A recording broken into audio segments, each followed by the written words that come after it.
Welcome to VSB News Online for Monday, August 17th. I'm Peter Cattell. A large crowd was on hand at the L.F. Wade International Airport this afternoon to welcome the Air Canada plane carrying Bermuda's Parapan gold medalist Jessica Lewis.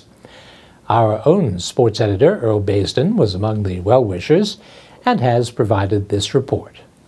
Greeted by the Hamilton Town Crier along with family and friends, Parapan T53 women's 100-meter record holder and gold medalist Jessica Lewis exited the L.F. Wade International Airport full of smiles showing off her medal. Lewis thanked everyone for their support, and she's also looking forward to the World Championships next month.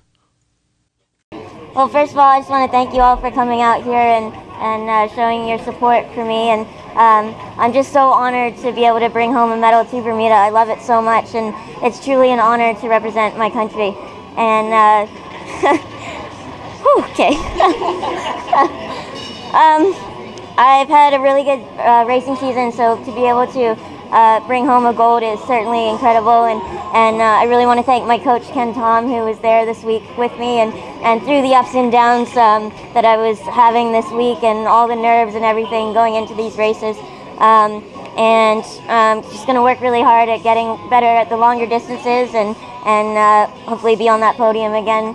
And I'm really looking forward to World Championships, so thank you.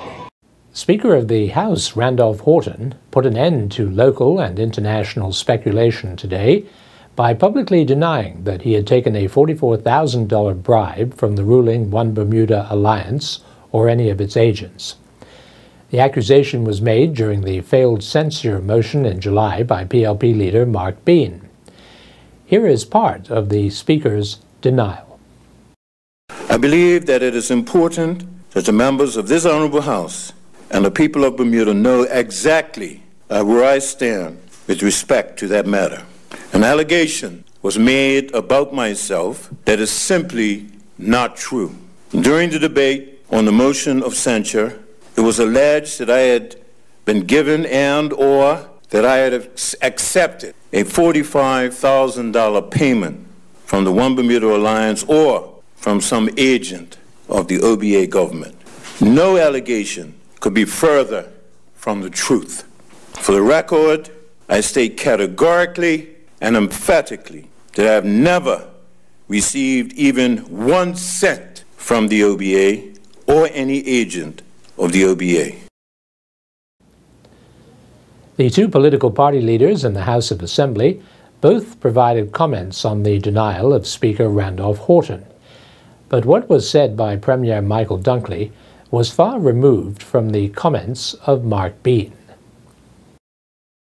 I thought it was a very strong statement, and I'm glad that the Speaker took that approach.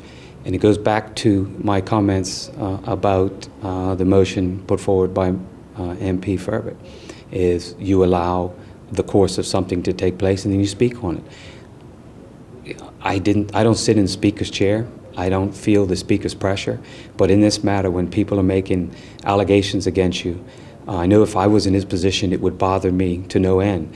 And so I applaud the Speaker for taking a very noble approach and a leadership approach on this to allow members on the other side to have their day and debate their motion as they had laid it down, and then to speak out and let the public know the other side of the story.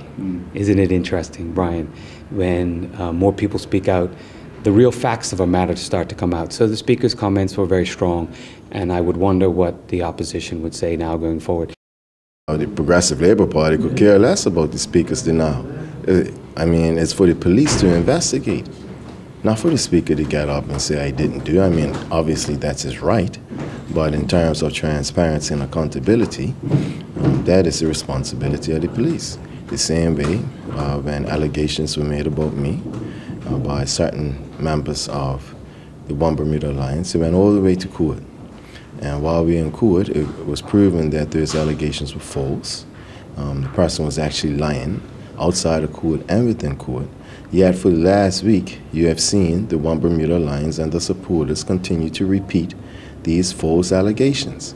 Yet when we are trying to hold the government to account, through good governance and transparency and accountability, all of a sudden, the One Bermuda Alliance always claims to be the victims of some conspiracy or some plot to undermine them. Let me tell you something, Mr. Darby. You know what's difficult about PR? It's when you're not honest. You don't tell the truth. Parliament will spend much of today debating the bill which will bring into existence a new St. George Hotel after over 20 years and see ground broken in the fall.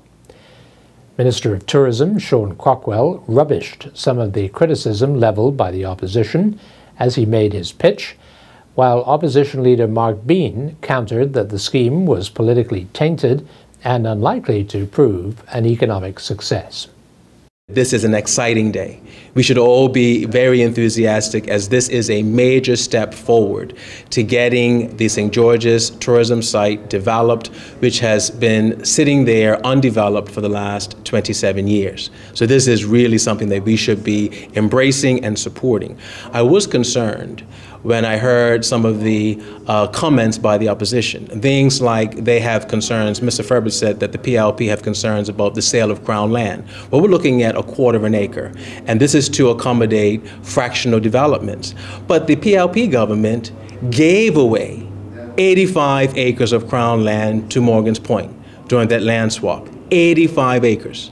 So how can he have a problem with a quarter of an acre when the former government, to make that Southlands and Morgan's Point project work, they gave away 85 acres. That is just hypocritical. Also comments about the 262-year lease without tabling the MDA, which is the Master Development Agreement.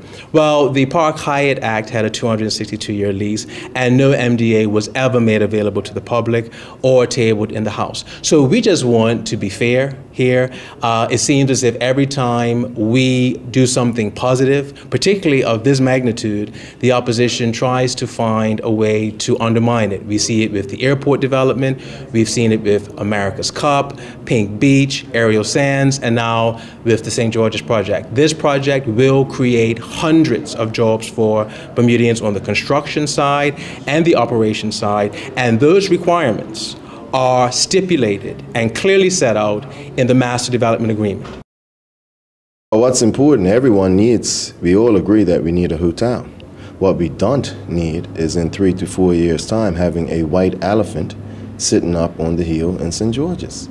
And so what the concern is, one, the lack of transparency. The Desarellos Group, Mr. Walter Steeper, these have direct connections and links to Mr. Nathan Landau of Jetgate fame. And then when you see, and I think the information will come out in today's debate, that the Premier and the Minister have gone to certain financial institutions in Bermuda to seek to raise the necessary funding for this project. So that alone tells me that if the bank is willing to provide funding based on a request from a politician, they too are looking at short-term political gains instead of long-term economic benefits, and they are setting this project on a path towards failure or malinvestment because, again, the business case from a financial analysis perspective, it doesn't add up. And that's not a reflection of the OBA government. That's a reflection of the economic conditions we find ourselves in Bermuda. And we'll be back with more news right after this. The Marketplace Food Court is you and your family's one-stop shop. Start your day at the Breakfast Bar with omelets made to order and traditional Bermuda codfish breakfast. The chefs will cook lunch and dinner to your liking.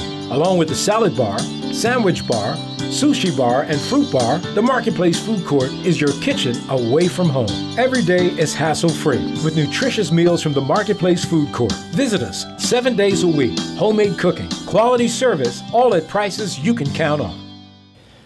Volatile opposition member Zane De Silva stormed from the House of Assembly today after Speaker Randolph Horton refused to order a spectator in the public gallery removed at his request. The bizarre incident erupted as Finance Minister Bob Richards began his presentation of amendments that would enable hedge fund managers in Bermuda to ply their wares in Europe. Mr. De Silva saw a young woman, a relative of an OBA parliamentarian, enter the gallery and immediately leapt to his feet with a point of order, which he accompanied with a slashing motion across his neck with his right hand. Mr. Speaker, you might recall several months ago there was an incident of a member of the public making this gesture to me in this House. I reported it to the police. Mr. Speaker, I would ask that that person be removed because they are now back in this gallery. Honourable Member, I've made no such determination, and so I'd like for the... No, Mr. Speaker, I weren't talking about you, Mr. Speaker. I know, yes, I know, Honourable, but I control the House. Well, I know who's in the House. Honourable Member, I hear you. I hear you very clearly. So you're refusing but there was no, there was no indication that, all Mr. of these... Mr. Speaker, it was reported to you that night. Yeah, absolutely. When it happened. Absolutely, and that matter has passed. We can't go back to, matters over and over. No, I'm just talking that member of the public is in the gallery again today. All right, no, that I remember. I appreciate your position, but my point is that the amendment should carry on. Tourism Minister Sean Crockwell will soon be jetting off to the United Kingdom in search of an airline to serve the UK Bermuda route. He said a UK airline has expressed an interest and he'll be meeting with them during an airline conference next month.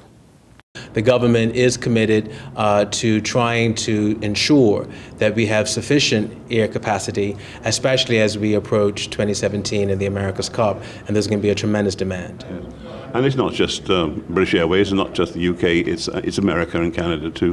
Absolutely, and we saw a decline from United last year, and we really had some challenges as a result of them withdrawing from the winter schedule. We've had very good meetings with them, myself and the Premier, and that's how important this is to the government that the Premier accompanied me in our last meetings. They were very encouraging, and we expect to have a good solution for this coming winter with United. The government is fully committed to trying to find an alternative to come from the United Kingdom and from Europe to come to Bermuda. There was some success when Zoom was coming here. It didn't have an impact negatively on the load factors of British Airways at that time, so we do think that there's capacity to accommodate another airline coming out of the United Kingdom. So we're looking at it.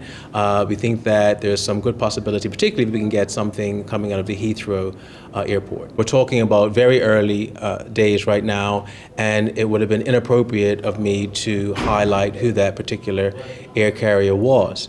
Shadow Transport Minister Lawrence Scott feels the time is right to gain the services of an additional carrier for the route and had these comments. When Zoom was here, Zoom increased our arrivals by 20%, roughly 20%, while not taking away from any market share from British Airways. So what that means is that for the country, with competition on the UK route, it's a win-win. You get competition, which will drive the cost of air prices down and or increase the quality of service. And we would also increase the number of visitors to our island coming from the UK market, especially with the America's Cup that is going to be here in 2017. You have teams that are from all over the world, and that one hub, that UK hub, would be where they would come in from. So it's good to hear that there's a possibility of competition, and hopefully we see that manifest itself in the near future.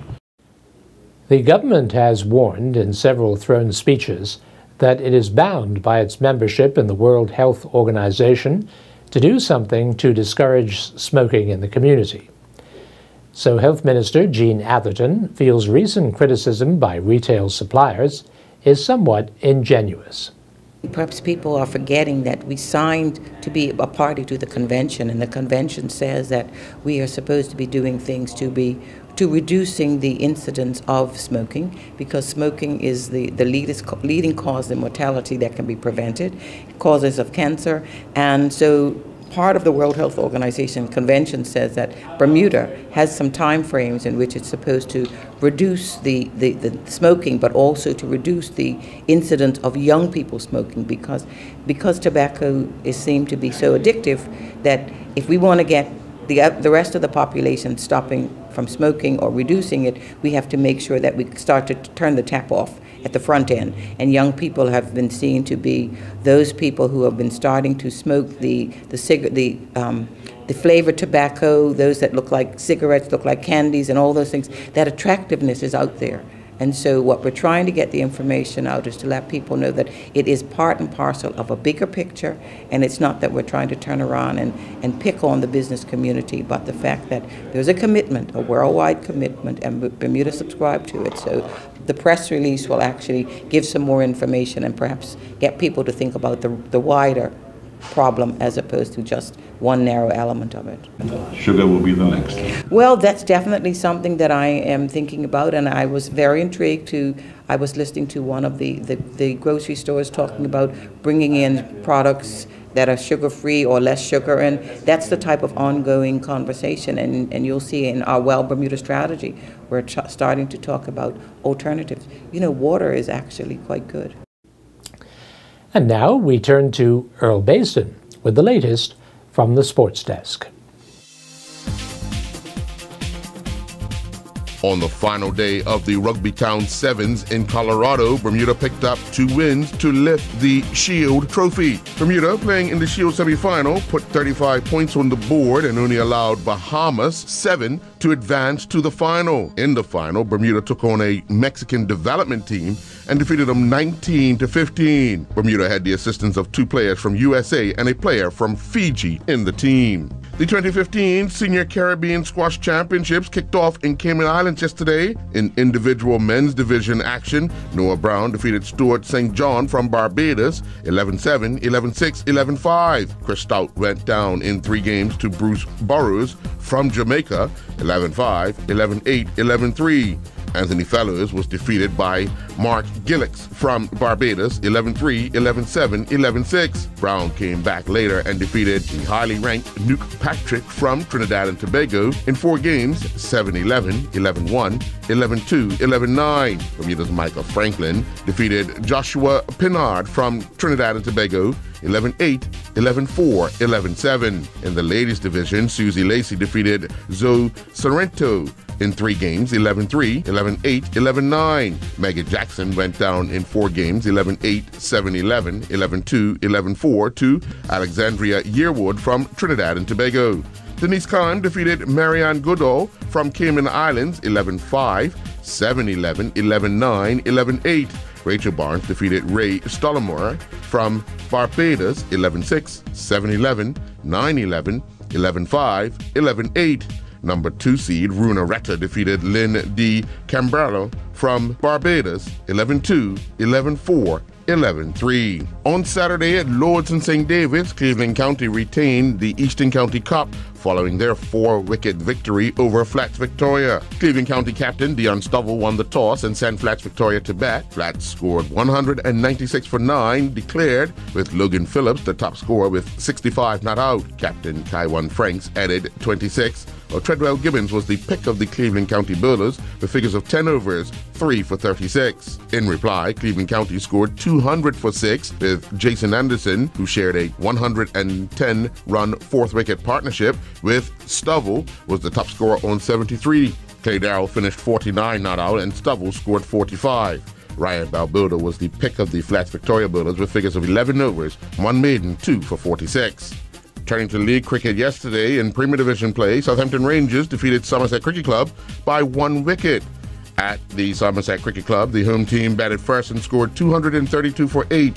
Jordan De Silva was their top scorer with 70 not out, while Marcus Johnson added 51. Derek Bregman was the pick of the Southampton Rangers bowlers with figures of 10 overs, 2 maidens, 4 for 37. In reply, Southampton Rangers scored 233 for 9 in 50 overs, with the final run coming off the final delivery. Gennaro Tucker and Alex Dorr shared a 120-run partnership to steer the league leaders towards the win. Tucker was the top scorer with 78, while Dorr scored 62. De Silva returned bowling figures of 8 overs, 1 maiden, 2 for 21 for the Somerset Cricket Club. In other Premier Division action, St. David's Cricket Club won by 69 runs over Willocots. Scores: St. David's Cricket Club 214 all out, Willocots 145 all out. Bailey's Bay won by 10 wickets over Flats Victoria. Flats were bowled out for 56 and Bailey's Bay scored 57 without loss. In First Division play, Western Stars won by 12 runs over the Devonshire Recreation Club. At St. John's Field saw Western Stars, the league leaders, go to bat first, and they were bowled out for 154 in 43.1 overs. Tamika Wilson was the top scorer on 52, while Brian Hall, the captain of Western Stars, added 33. Philip Thomas led the Devonshire Recreation Club bowling attack with 4 wickets for 31 runs off of 10 overs that included 1 maiden. In reply, Devonshire Recreation Club were bowled out for 142 in 43.3 overs. Dennis Williams was the top scorer with 34, while LeVar Tolbert added 22. Mackay Young returned figures of 10 overs, 1 maiden, 4 for 39 to lead Western Stars to victory. Day 5 of the Elbow Beach Tennis Challenge saw the men's singles semifinals early in the day, and then the ladies and men's singles finals taking place in the evening. In the men's semifinals, Javon Ritter defeated Cortland Boyle 6-2, 6-7, 10-4, while Jensen Baskin defeated number 1 seed Gavin Manders 6-4, 2-6, 10-8. Tyler Smith defeated Jacqueline Lambert in the ladies' final in straight set 6-love, 6-2, and in the men's final, Jensen Baskin defeated Ritter 6-7, 6-love, 10-8. An emotional Devon Bean representing the Magnum Power Force Gym and Jamila Mallory from Positive Results were crowned Mr. and Miss Bermuda at the Ruth Seaton James Auditorium on Saturday night during the Bermuda Bodybuilding Fitness Federation's Night of Champions. Bean beat out competitors Jeff DeMiller and Javon Dill in the men's bodybuilding category, while Mallory stood head and shoulders above her competition in the women's physique division, which replaced the women's bodybuilding division, with Sabrina Burgess finishing second and Jerry D. Deers finishing in third. Other overall winners included women's fitness champion Zoe Roberts. Monroe Darrow won the men's fitness championship. Nicole Tove was crowned the women's bikini champion, while Traska Trot won the women's figure fitness division. Bernard Opoku won the men's physique division. The 2015 Laser Radial Youth World Championships continued with 2 more races on day 2 in Canada. Bermuda are represented by CC and her brother Mikey Woolman, as well as Peter Dill and Ben Smith. In the boys division, Mikey Woolman is in 37th place with 38 net points. Dill is in 42nd with 38 net points. Smith is in 92nd place with 73 net points. CC Woolman is in 30th place in the girls division with 71 net points. The Bermuda Bicycle Association's Madison Digital side yesterday. In a dramatic photo finish, Mario Brooks won the adult A category, clocking a time of 1:35:47.0.